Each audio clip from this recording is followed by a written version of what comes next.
Scampia, dans la banlieue de Naples. Ces immeubles en forme de voile sont célèbres dans le monde entier depuis que la série Gomorra a raconté l'histoire de ce quartier sous l'emprise de la mafia au début des années 2000. Ces bâtiments sont aujourd'hui devenus le symbole de la mafia napolitaine, la Camorra.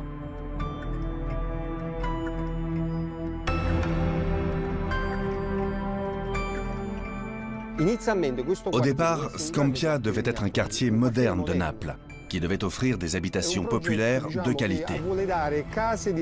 Après la construction de ces voiles en particulier, on n'a pas créé d'infrastructures ni de services.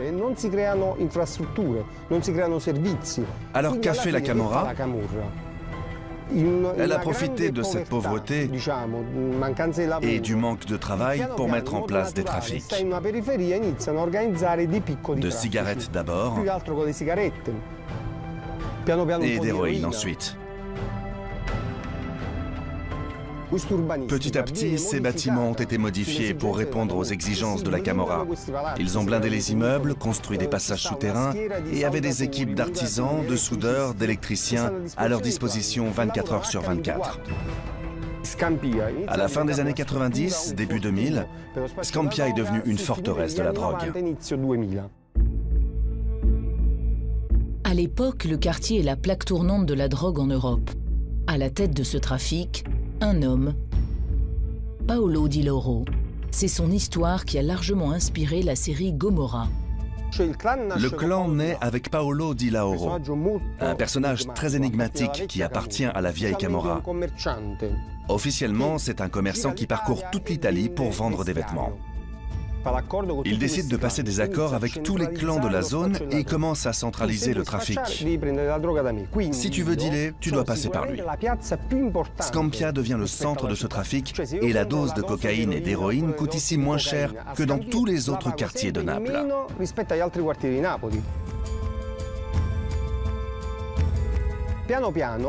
Scampia devient alors un supermarché de la drogue, ouvert 24 heures sur 24 avec toute une organisation. C'est-à-dire avec des transporteurs, des guetteurs, des distributeurs, ceux qui doivent réapprovisionner les stocks, ceux qui surveillent l'arrivée de la police, et il y a même des goûteurs.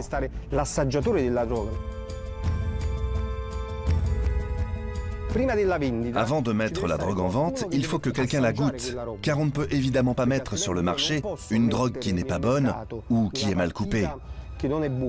3 ou 4 personnes mourraient d'overdose et ça attirerait l'attention de la police. Alors qu'est-ce qu'ils font?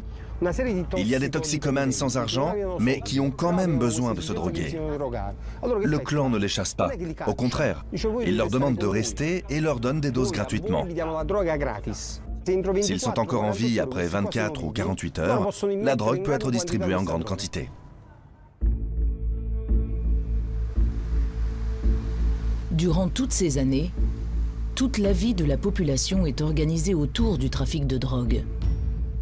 Même celle des enfants, comme Davide qui est né ici.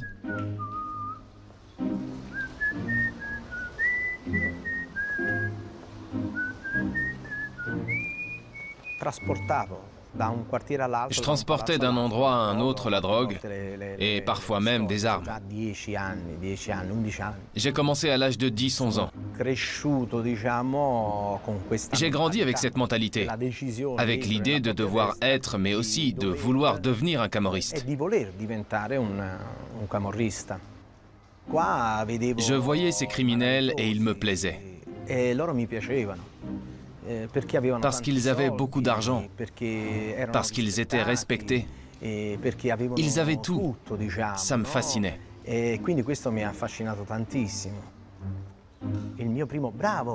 Mon premier bravo, je l'ai reçu du boss. Parce qu'un jour, alors qu'ils étaient en train de fuir la police, ils m'avaient confié des pistolets. Je les avais mis sous mon t-shirt et je m'étais enfui avec. Je leur ai rendu un bon service et ils m'ont félicité.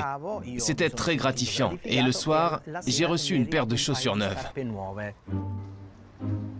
Je n'avais pas conscience du risque, de la prison, de la mort. Je n'avais aucune culpabilité non plus. Pourtant, je vendais la mort. Je vendais de l'héroïne, de la coke, du hash. Même en voyant des morts d'overdose, ça ne me faisait rien. À Scampia, je n'ai pas eu la chance d'être un enfant. Pendant près de 10 ans, le quartier va vivre ainsi, entre drogue et argent facile.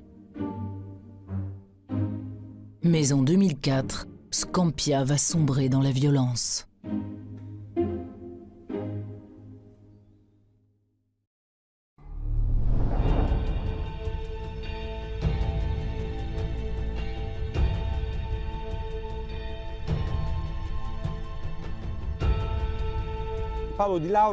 Paolo Di Lauro est contraint de partir en cavale.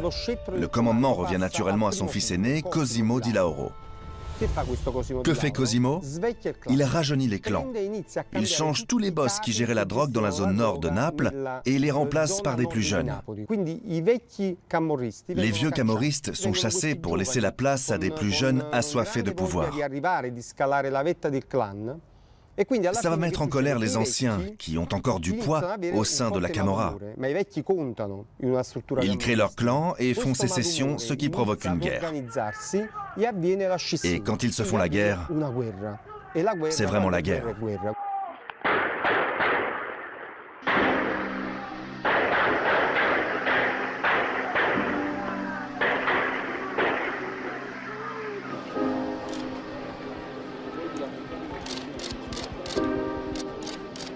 La guerre va durer 1 an et faire plus de 80 morts.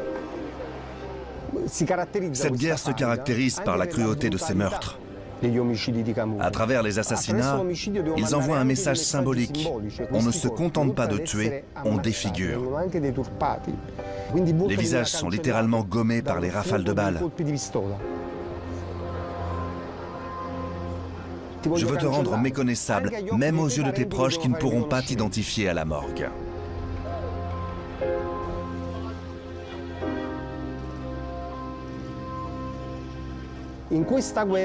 Dans cette guerre, il y a une autre nouveauté. On commence à s'attaquer aux proches parents des camorristes. Les camorristes doivent se cacher quand il y a une guerre.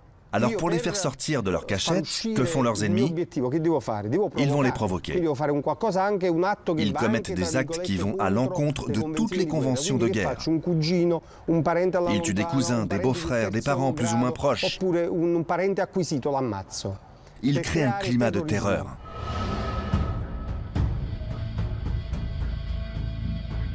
C'est comme cela que Gelsomina Verde, une jeune femme de 22 ans, a trouvé la mort. Elle a été assassinée, puis brûlée dans sa voiture. Son seul tort, avoir été la compagne d'un jeune camorriste. Quelques mois plus tard, Cosimo Di Lauro est arrêté et condamné à perpétuité, entre autres pour sa responsabilité dans le meurtre de Gelsomina. Son père, Paolo Di Lauro, sera lui arrêté la même année.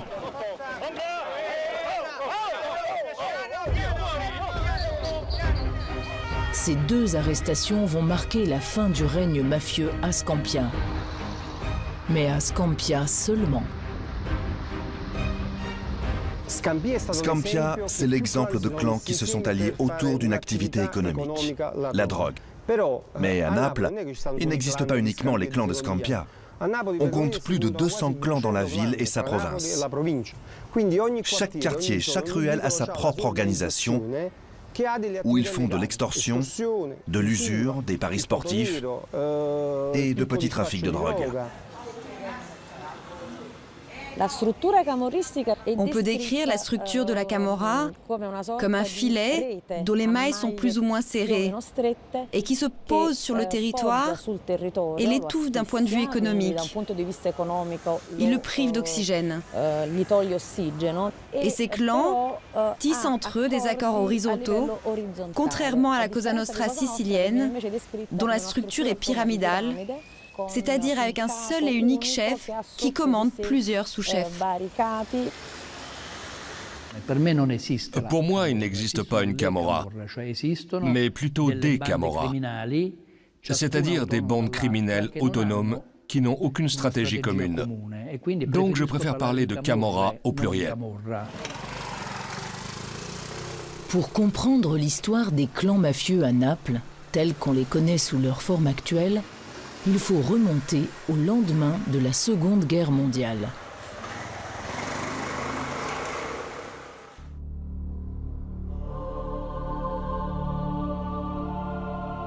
Naples, à la fin de la Seconde Guerre mondiale, est une ville à genoux parce qu'elle a essuyé les bombardements les plus lourds.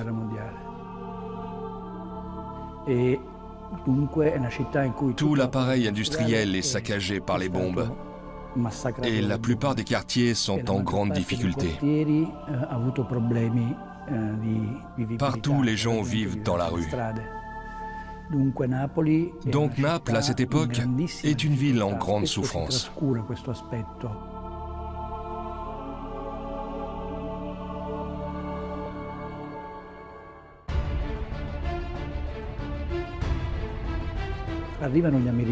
Quand les Américains arrivent, ils installent leur dépôt dans le centre, dans le quartier de Forcella.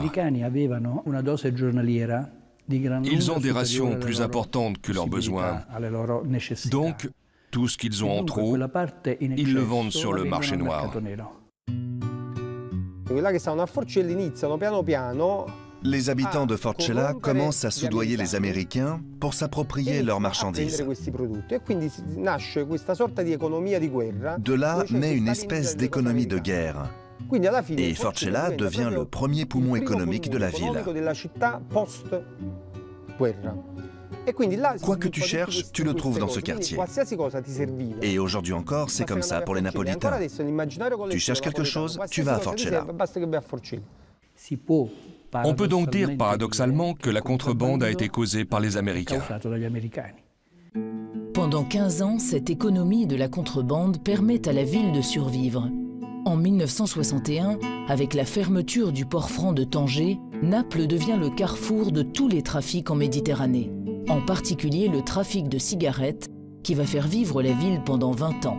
On dit même à l'époque que les cigarettes étaient à Naples ce que Fiat était à Turin. Quand on arrive à Naples en voiture, c'est la première chose que l'on voit. Des jeunes gens qui vendent des cigarettes de contrebande, 45% moins chères que dans les bureaux de tabac, au beau milieu de la rue, en plein jour, et sans jamais donner l'impression d'avoir peur de la police. Les contrebandiers font le signe de croix lorsqu'ils doivent prendre la mer pour aller récupérer des caisses de cigarettes apportées par un navire qui les attend en dehors des eaux territoriales. Chaque année, 4 ou 5 équipages disparaissent. La Guardia di Finanza a saisi en un an 562 tonnes de cigarettes.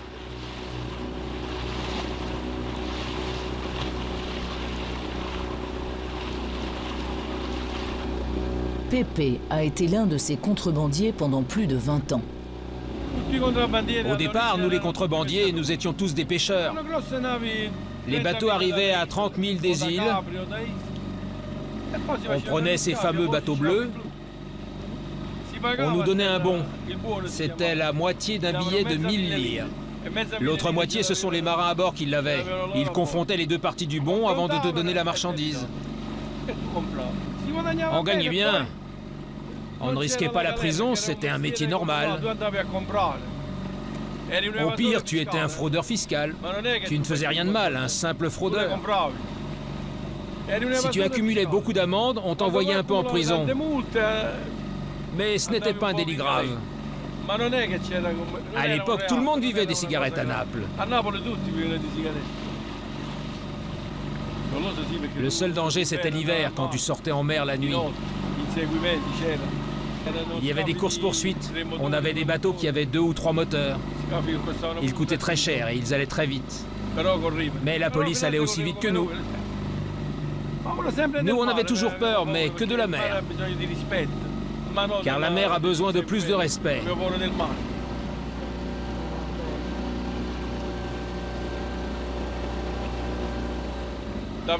Petit, on ne mangeait pas beaucoup.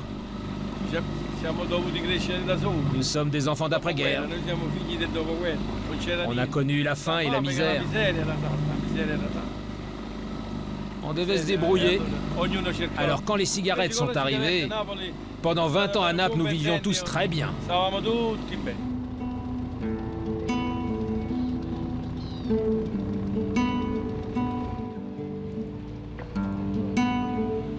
Ce marché très lucratif est dirigé par différentes familles.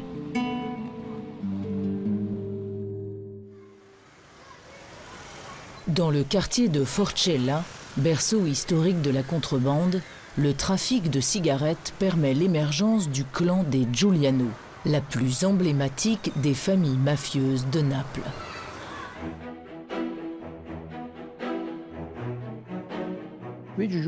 Dans la famille Giuliano, Luigi est le fils qui a le plus de talent d'un point de vue criminel. Il a les caractéristiques d'un boss.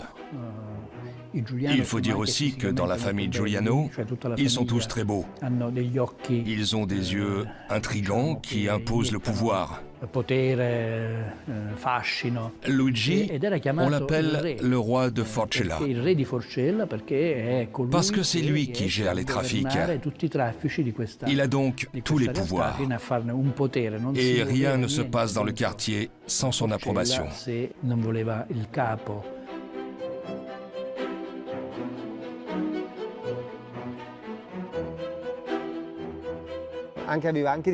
Il a des rêves de toute puissance. En bas de chez lui, à Forcella, il a un terrain avec des chevaux. En plein cœur de Naples, il a ses chevaux. Et quand les éboueurs passent, il leur offre de très bonnes bouteilles de champagne pour qu'ils nettoient ses animaux. Dans le quartier, les gens vivent tous de la contrebande de cigarettes. Donc pour eux, celui qui contrôle ce marché est un simple entrepreneur, celui qui les fait vivre. Et c'est aussi celui qui gère tous les conflits. Il est reconnu comme une sorte d'autorité civile. Il joue donc à la fois le rôle de boss criminel, mais aussi de juge de paix.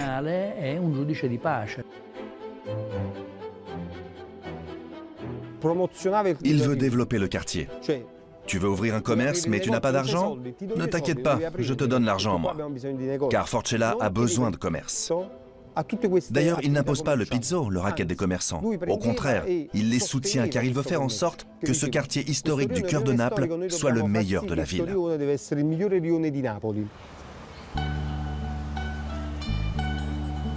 Grâce à son charisme et à ses actions paternalistes, Luigi a su imposer son autorité à la population du quartier qui voyait en lui un bienfaiteur plus qu'un criminel.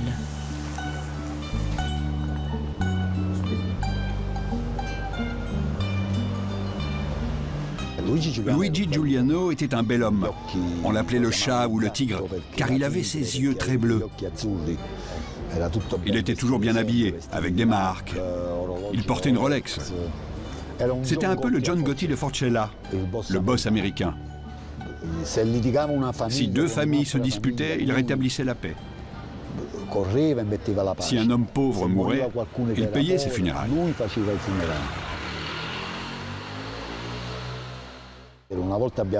Un jour, on a voulu faire un match de foot dans le quartier.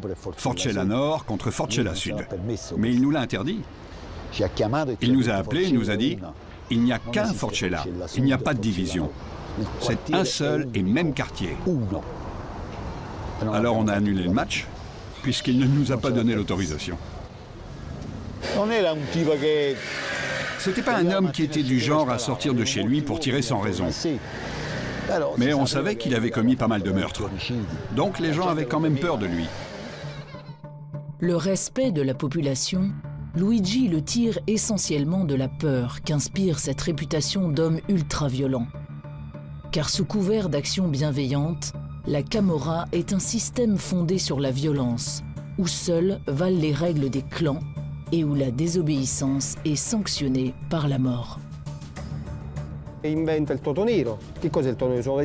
invente le Toto Nero, les paris abusifs liés au foot, et un loto illégal. Deux marchés qui ont un immense succès dans les quartiers populaires de Naples. Ensuite, il passe au trafic de drogue, de l'héroïne. Et c'est là que cette famille va devenir très très riche.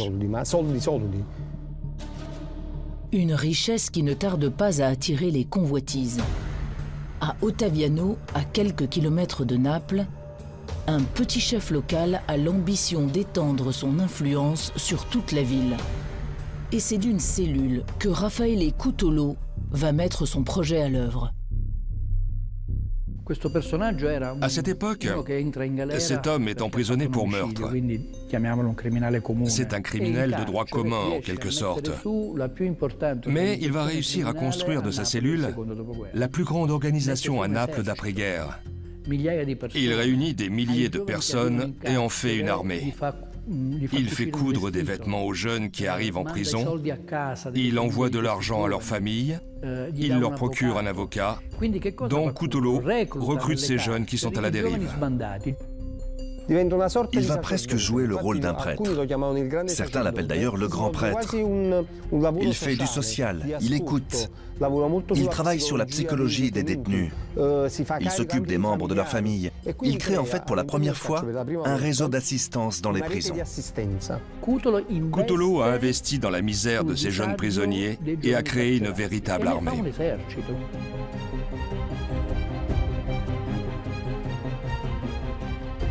Ecco, questo è il viaggio che la gente mi ama.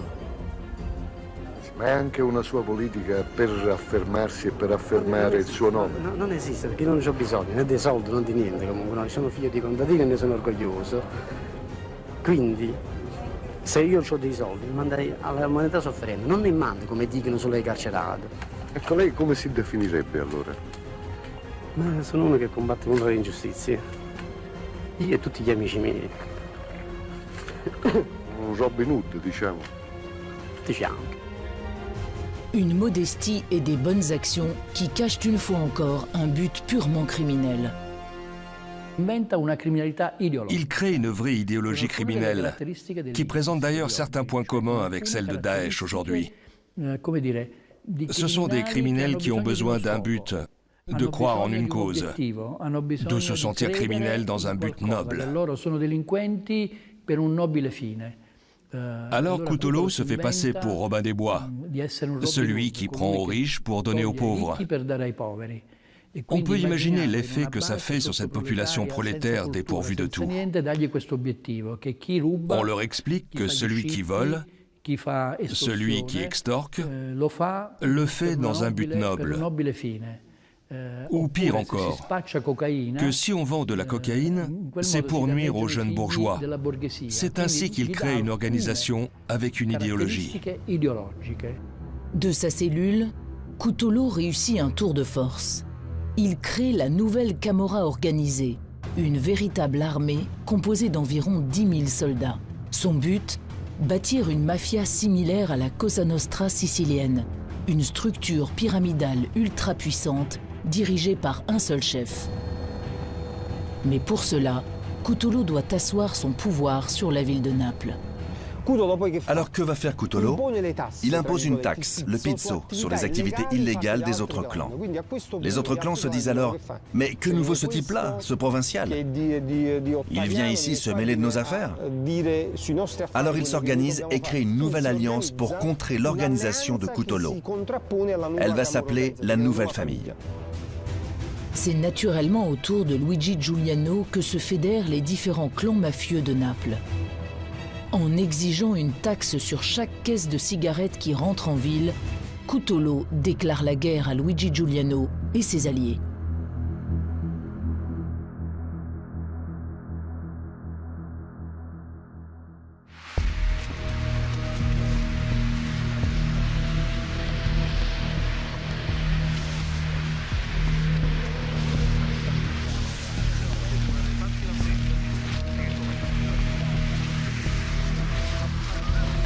Pendant 3 ans, Naples va connaître une véritable guerre civile. Pas un jour sans que la ville ne se réveille avec de nouveaux corps sur ses trottoirs. Finalement, c'est la nouvelle famille qui gagne contre Raffaele Cutolo. Entre-temps, les forces de l'ordre arrêtent beaucoup de monde. Pour Cutolo, la guerre est perdue. Ces hommes de main, quand ils ne sont pas morts, finissent en prison par centaines. L'homme n'a pas su faire sienne l'indomptable Naples.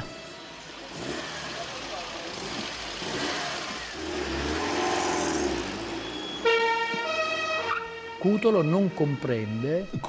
ne comprend pas que dans la réalité sociale et criminelle de Naples, il est très difficile d'organiser une seule et unique structure. La Camorra napolitaine a sa propre anarchie que Cutolo ne va pas pouvoir résoudre. Elle est historiquement défragmentée. C'est une tentative d'unifier quelque chose qui n'a jamais été unifié auparavant. Cette tentative échoue parce que la Camorra est une organisation criminelle désorganisée. Raffaele Cutolo est aujourd'hui encore en prison et condamné à une perpétuité réelle. Après lui, plus personne n'a tenté de réunir les différents clans de la Camorra en une seule organisation.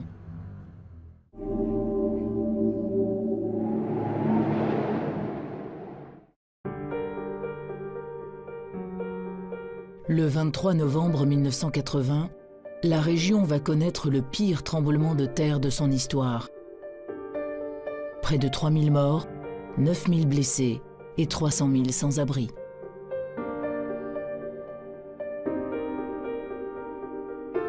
Un drame humain qui va pourtant donner naissance à une nouvelle entité mafieuse dans la région. Le tremblement de terre de 1980 a bouleversé l'histoire de notre terre, avec la reconstruction. Toute la structure urbaine est affectée. Il y a des milliers de sans-abri, des milliers de gens qui dorment pendant des semaines dans des containers puis dans la rue. Naples se retrouve dans une situation proche de l'après-guerre. La Camorra comprend qu'il y a une chance à saisir. Ils se disent que ce n'est pas très compliqué de devenir entrepreneur dans le bâtiment. Si la ville de Naples est peu touchée, le reste de la région est entièrement à reconstruire. Des millions vont être consacrés à cette reconstruction, une fortune que les clans locaux vont trouver le moyen de s'accaparer. Beaucoup d'argent est arrivé, bien plus que ce qu'ils ne pouvaient imaginer. Et tous les marchés publics sont allés aux mains des entreprises alliées des clans. Dans les années 80, la Camorra passe d'une Camorra parasitaire et prédatrice à une Camorra d'entrepreneurs. C'est le tremblement de terre qui a provoqué ce changement. Pour la première fois, l'activité criminelle de la Camorra va devenir plus sophistiquée en s'infiltrant dans l'économie légale et en tissant des liens avec les politiques locaux. La corruption devient alors la base de ce système mafieux. Après le tremblement de terre, la Camorra s'intéresse aux déchets. Jusqu'en 1984-85, dans le nord du pays, dans le Piémont ou en Lombardie, les déchets industriels étaient jetés sur place, dans les zones industrielles mêmes.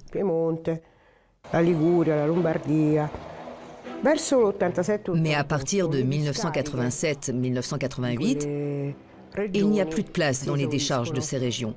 Il y a donc la nécessité de trouver d'autres endroits pour se débarrasser de tous les déchets, ménagers, industriels, mais aussi toxiques. La Camorra voit là l'opportunité de se faire beaucoup d'argent. Elle met alors à disposition des terrains dans la région de Naples pour enterrer ces déchets. Les propriétaires des terrains ne pouvaient se refuser à la Camorra, d'autant plus qu'ils étaient payés. Tous ceux qui protestent aujourd'hui pour savoir ce qu'il y a sous leurs terres sont les mêmes qui ont pris de l'argent pour qu'on enterre les déchets dans leurs terrains. Même si, à l'époque, ils ne savaient pas que ces déchets allaient fuir et s'infiltrer dans les sols en les polluant. C'est pourtant bien ce qui est arrivé. Et ce système a permis à beaucoup de gens de s'enrichir. La Camorra a mis en place un système de collecte des déchets à la fois ménagers, industriels et toxiques. Ils les ont enfouis n'importe où, sans se soucier des conséquences. Ils ont réussi à transformer ces déchets en or, bien plus qu'avec la drogue. Mais à quel prix? Aujourd'hui, tous les terrains agricoles de leur région sont pollués et la santé de la population gravement menacée. La faute des clans de la région de Caserta, le bastion de ce que l'on nomme l'éco-mafia. Il existe une Camorra qui se développe dans le centre-ville de Naples et une autre qui se développe en périphérie. Ce sont deux organisations qui n'ont en commun que le nom. Elles ont des mentalités différentes, une structure différente et des canaux d'approvisionnement différents. Les grandes organisations camorristes de la région de Naples, la Compagnie, sont structurées de la même façon que la Cosa Nostra sicilienne, avec un commandement central qui s'intéresse uniquement aux business les plus juteux, comme la construction, l'industrie, le recyclage. Ce ne sont pas des affaires de petits délinquants, car il faut une solide organisation, des contacts avec les cols blancs et des relations à l'international. Pendant que prospère cette nouvelle Camorra grâce aux déchets et aux bâtiments, dans le centre de Naples, les clans se concentrent sur le trafic de drogue locale. Forcella était le quartier de la contrebande, le quartier du faux. Puis c'est devenu un des premiers quartiers de la drogue. Alors j'ai dit, on mettait un garçon là et un autre là-bas. Et ils nous prévenaient s'ils voyaient la police. C'était des guetteurs. Quand ils voyaient la police, ils criaient « Carmela, Carmela !» C'était un nom de code pour dire police. Un prénom typiquement napolitain. Au sein de la Camorra, Pietro va passer de dealer à trafiquant international et passer 22 ans de sa vie en prison. Comme tous les jeunes, je rêvais de devenir footballeur. J'étais d'ailleurs très bon au foot. Puis la drogue est arrivée ici et on est tous devenus dealers.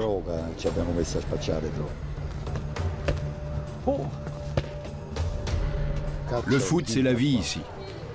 Le foot te fait oublier ce que tu es, les mauvaises choses de la vie. Pour nous, Napolitains, c'est une passion. Une passion qui atteint son paroxysme en 1986 avec l'arrivée de Diego Maradona. Grâce au joueur argentin, le club de Naples devient pour la première fois de son histoire la meilleure équipe d'Italie. Quand Diego Armando Maradona est venu à Naples, ça a été un grand moment de libération et d'émancipation pour la ville, qui s'est toujours sentie dominée et écrasée par le Nord. Ces victoires de l'équipe de Naples ont été une vraie revanche. C'est également une aubaine pour l'historique clan des Giuliano, qui trouve en Maradona son meilleur ambassadeur. Il s'intègre très bien à Naples car il fait usage de cocaïne. Et qui peut lui fournir cette cocaïne? La famille Giuliano de Forcella. Donc le clan Giuliano se lie d'amitié avec Maradona. Il y a d'ailleurs des photos qui sortent où on les voit ensemble dans la baignoire des Giuliano en forme de coquillage. Mais on le voit aussi dans les cérémonies d'anniversaire des boss. Pourquoi? Parce que Maradona est un toxicomane et qu'il consomme énormément de cocaïne. Mais Maradona sert aussi au clan, qui peut se vanter d'accueillir Diego Maradona, l'idole de Naples. Nous sommes au même niveau que Maradona. Et donc, le message qu'ils envoient à la population est que les Giuliano peuvent avoir tout ce qu'ils veulent.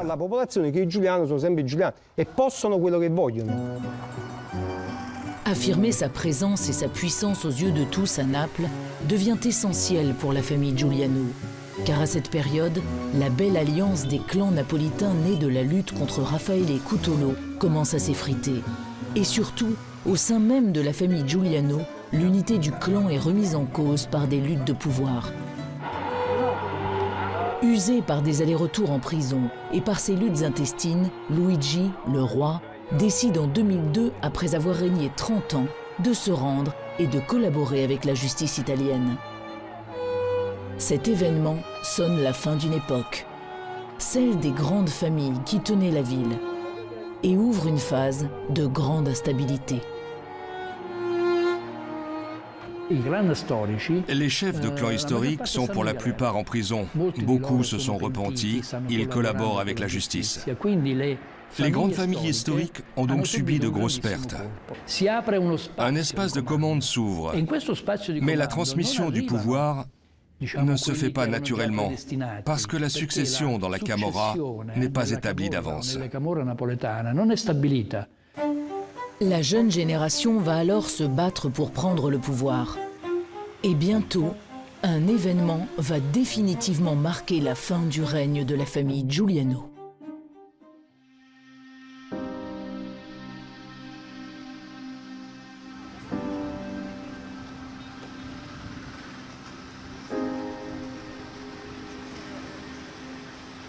C'est un samedi soir pendant un match de Naples. Le quartier est vide car tout le monde est en train de regarder la télé.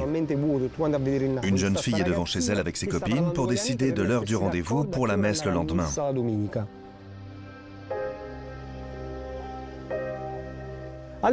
Là, 2 tueurs arrivent en scooter pour exécuter Salvatore Giuliano. Qui est Salvatore Giuliano? C'est celui qui est en train de réorganiser un clan avec l'aide de son oncle Ciro afin de chasser un nouveau clan qui avait pris possession de leur quartier. C'est toujours la même histoire. Les coups de feu fusent.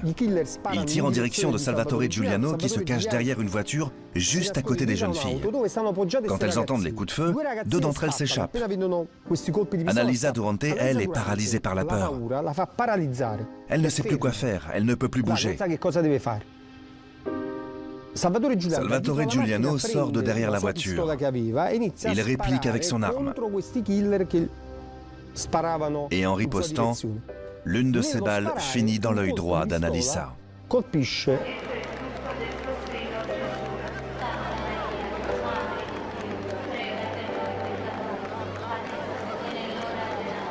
Annalisa meurt sur le coup. Elle n'avait que 14 ans.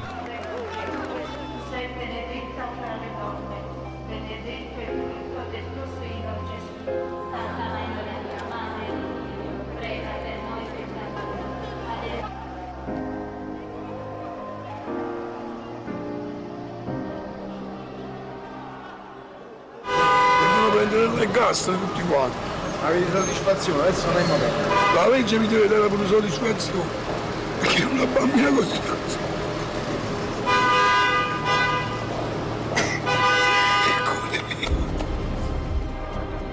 Salvatore Giuliano, l'assassin d'Annalisa, est arrêté et condamné. Mais la mort de la jeune fille a rompu définitivement le lien qui unissait les Giuliano et la population de leur quartier.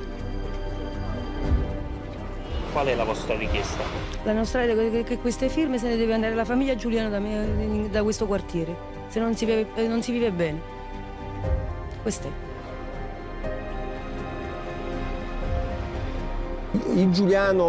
Les parents et grands-parents Giuliano redistribuaient les richesses. Avec eux, il y avait un certain système d'assistance. Avec ces jeunes, non. Pour les grands-parents et les parents, les règlements de compte armés ne devaient avoir lieu qu'en ultime recours. Alors que ces jeunes tirent sans hésiter et à la moindre occasion. Ils ont un rapport à la violence et à la mort différent. Chez eux, le mal est banalisé.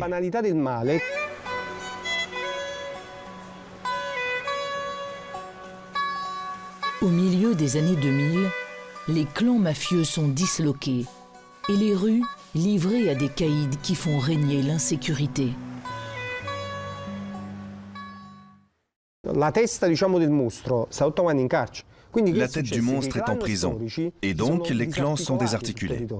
Ils ne sont plus organisés. Construire un réseau international de drogue demande beaucoup de temps, de la préparation et des contacts. Ces jeunes, eux, ne savent pas mettre en place des organisations si complexes.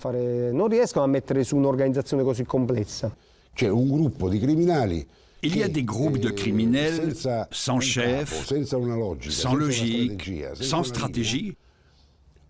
qui décide de s'approprier des bouts de territoire pour y dealer de la drogue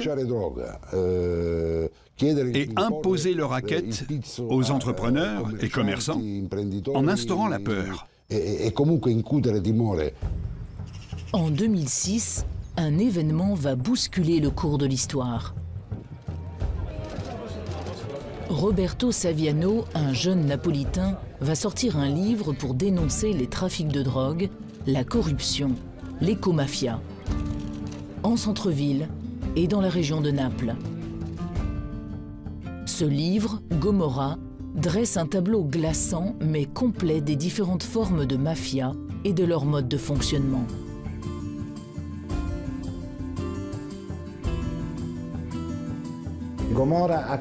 Gomorra a changé l'histoire de la lutte contre la Camorra. Et Saviano a été un point de référence extraordinaire dans cette lutte. Le livre Gomorra a permis au monde de voir une représentation de la Camorra que personne ne voulait voir. Ça a été une claque énorme, même pour les institutions. Le livre est un best-seller mondial. Les autorités mettent un coup d'accélérateur dans la lutte contre l'organisation mafieuse. Et Saviano est obligé de vivre sous escorte, car la Camorra le tient responsable de son affaiblissement. On se trompe si on associe le terme Camorra à ce qui se passe à Naples aujourd'hui. Ça n'a rien à voir. À Naples, nous ne sommes pas confrontés à des clans camorristes, mais à des bandes de criminels, pas moins dangereuses, mais avec des méthodes plus démonstratives, plus théâtrales, qui agissent de façon différente, mais avec des fins criminelles similaires, le profit à n'importe quel prix. Dernier phénomène en date, la stesa. Des bandes de jeunes criminels qui font des raids à scooter dans certains quartiers populaires de la ville en tirant des coups de feu en l'air. La stesa n'est rien d'autre qu'une incursion de quelques jeunes ratés qui aspirent à devenir des criminels. Ils ne sont animés que par l'idée de terroriser les habitants et les commerçants d'un quartier, avec pour simple but de proclamer que ce territoire leur appartient. Du point de vue de la justice, ce phénomène est un signe de faiblesse, car une organisation forte est une organisation qui n'a pas besoin de tuer, ni d'affirmer sa présence sur le territoire par la violence. Elle agit en silence.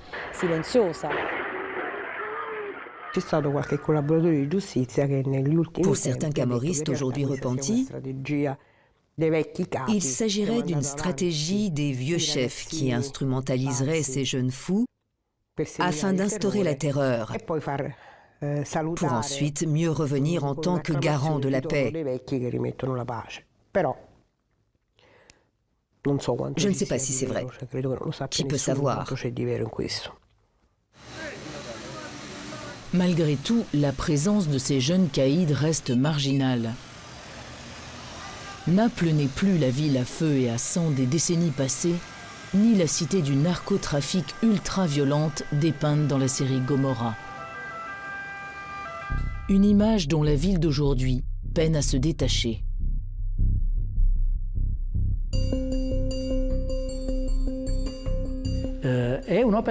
C'est une œuvre artistique qui devrait être évaluée en tant que telle. Si on me demande si c'est la vérité, je réponds oui. C'est une partie de la vérité, mais ce n'est pas toute la vérité.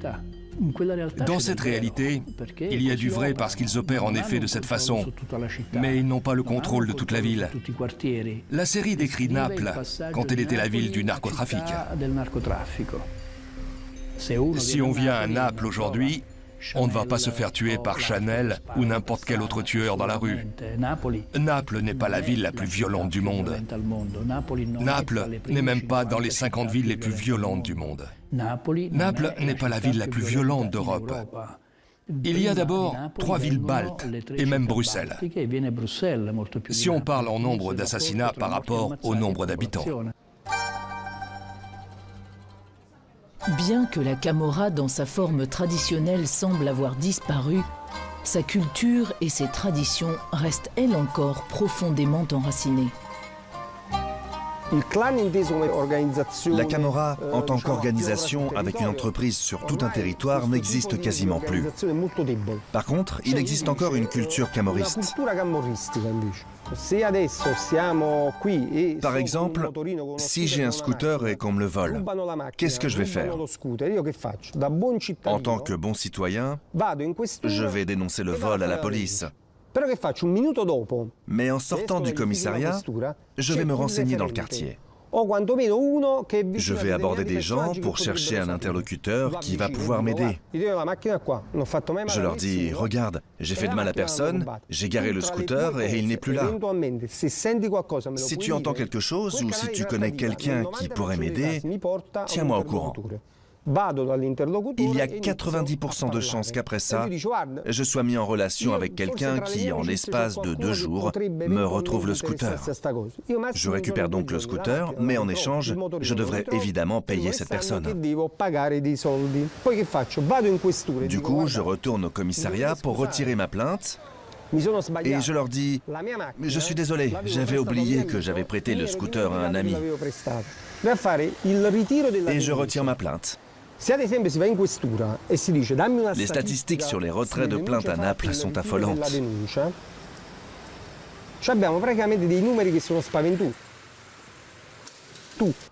Alors tu peux arrêter 10 000 mafieux, mais si tu ne changes pas la façon de penser, l'approche culturelle face à la criminalité, Naples ne vaincra jamais ce mal.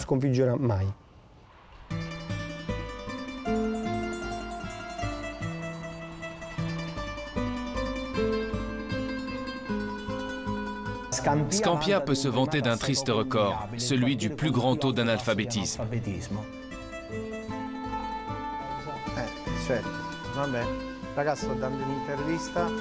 Davide, l'ancien dealer à Scampia, s'est donné pour mission de se battre contre cette culture mafieuse. Son arme, les livres. Il a quitté les rangs de la criminalité pour se consacrer aux jeunes du quartier en difficulté et a créé une bibliothèque où les jeunes peuvent se retrouver après l'école. Les criminels se réunissaient dans ce local.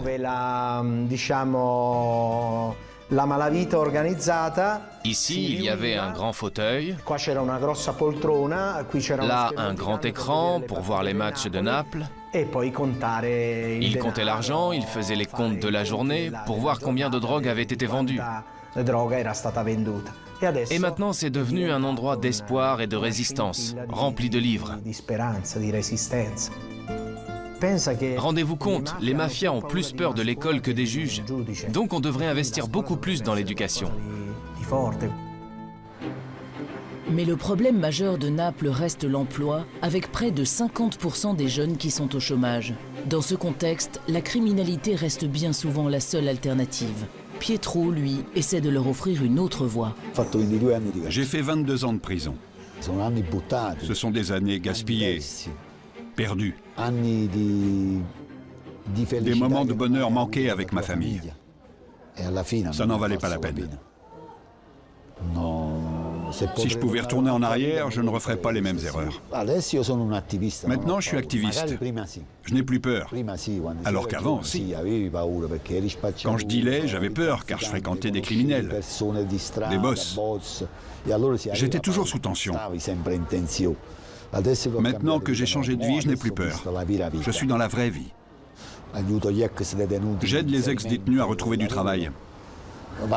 Je vais rendre visite aux détenus. Je fais des choses qu'il y a 15-20 ans, j'aurais jamais pu imaginer faire un jour. J'essaie d'être un exemple pour les jeunes, car ils ont besoin d'un modèle positif.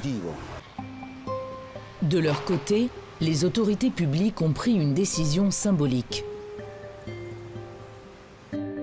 À Scampia, les vélés, ces bâtiments en forme de voile, emblématiques de la puissance de la Camorra, vont tous être rasés. Tous, sauf un.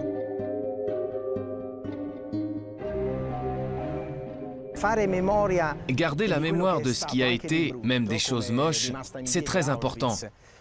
Comme on a gardé Auschwitz. Car si on ne préserve pas cette mémoire, elle meurt. En apprenant du passé, d'une mémoire négative, on cherche à construire un futur positif. Et je pense que les gens d'ici en sont capables.